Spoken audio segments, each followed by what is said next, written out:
morning everyone, my name is MK Postastri. I am going to talk about Dr. APJ Abdul Kalam. Dr. APJ Abdul Kalam was a great scientist and the President of India. He was born on 15th October 1931 in Rameswaram, Tamil Nadu.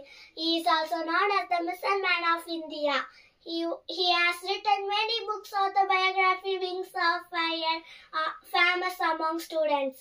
He was an aerospace scientist. He awarded Bharat Ratna Award in 1997. Abdul Kalam sold newspaper to supplement his family income. He joined in the Indian Space Research Organization ISRO in 1969. He left us on 27 July 2015. Thank you.